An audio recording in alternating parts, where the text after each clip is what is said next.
Hi, introduce myself. I'm Jefferson Del Rosario. I'm 22 years old. My hobby is to read books like criminal law, about the law.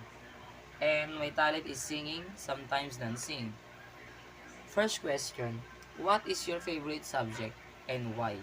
My favorite subject, of course, CA1 or Correctional Administration.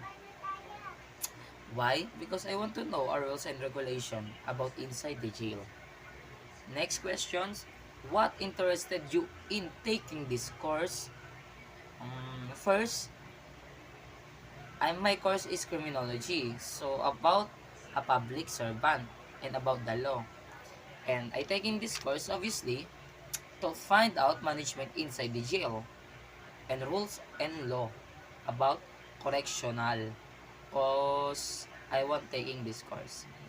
So third, what is something you would to gain from taking this course? Third question is what's something you would to gain from taking this course?